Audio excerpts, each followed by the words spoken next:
Way back in the early 20th century, a preacher named Emerson Fosdick asked this question that honestly feels like it could have been asked yesterday. Is your faith making you soft, or is it making you strong? So in this explainer, we're going to break down his really powerful argument about that difference. Okay, so let's jump right into the heart of it. Fosdick's big idea was that faith is never neutral. He saw it as this massive amplifier, something that takes who you already are and just cranks up the volume. For better, or sometimes for worse. And this is the core question for us today. Are our beliefs actually challenging us? Are they calling on our courage, our resilience, or are they just a source of comfort, something that soothes our worries without really asking us to change? This contrast here really gets at what Fosdick called the fearful thing about religion.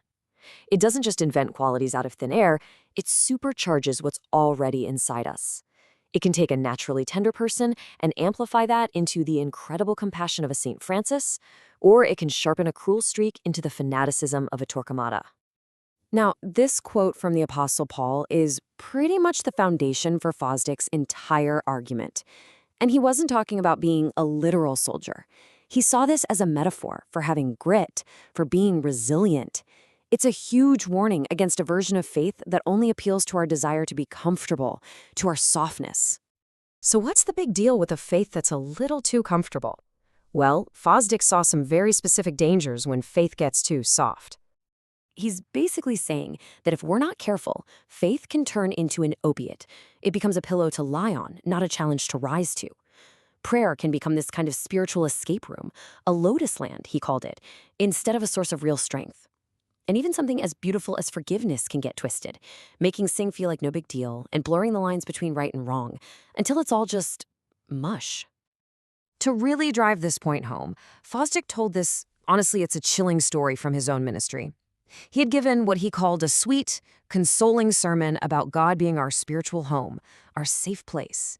And one man in the church, in particular, was just incredibly moved by it. This guy loved the message so much that he actually asked for a written copy of the sermon. He wanted to read it again and again. He was just completely captivated by this idea of a purely comforting, easy faith. But here's the kicker. It turned out that this entire time, the whole time he was soaking in this comforting message, the man was systematically stealing from his company, cooking the books. His craving for a soothing sermon was really a way to ignore the tough, challenging one he desperately needed to hear. Fosdick's conclusion from this is, well, it's pretty stark. He basically says, look, whenever you find someone who is demanding a faith that only consoles them, a faith that is only sweet, you are looking at a giant red flag. You are dealing with someone who is in the middle of a moral collapse. Okay, so if a soft faith is a dangerous trap, what's the alternative? Well, Fosdick points us to the historical figure of Jesus for a completely different model. Fosdick's point is that the real, historical Jesus didn't try to coddle his disciples. He didn't appeal to their weaknesses. He appealed to their strength. I mean, think about it. These are people who ended up facing persecution, exile, even crucifixion. That takes an unbelievable amount of strength, not softness. And this completely flips the script on what comfort even means. See, true comfort isn't being hidden away from the storm. It's having the inner strength and stability to stand firm while the storm rages around you. It's like that house built on a solid rock. It's about security, not softness. So Fosdick doesn't just leave it there. He gets super practical and lays out 3 core pillars that this more demanding, strength-based faith is built on. Okay, here they are, the 3 pillars. First, an unconsenting conscience, a conscience that refuses to just go along with injustice. Second, being possessed by a worthy cause, something that gives your life a deep sense of purpose. And third, having a spirit of adventure that's always pushing toward a better world. So this first pillar, an unconsenting conscience, what does that actually mean?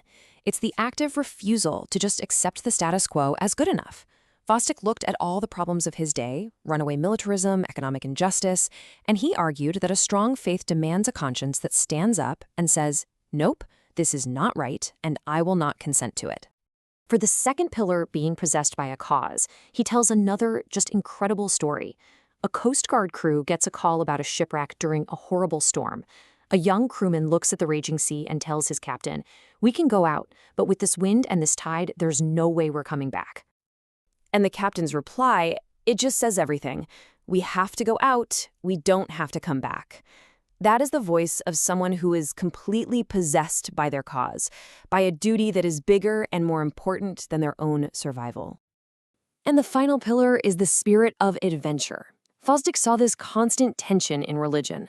On one side, you've got the spirit of conservatism, which wants to protect the way things are, to make the status quo sacred.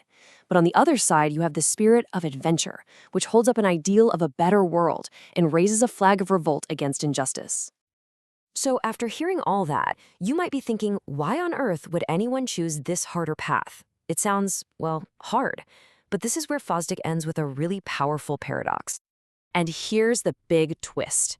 Fosdick argues that this hard road, the one that requires a tough conscience, a deep purpose, and an adventurous spirit, is actually the direct path to the most real and lasting happiness a person can find.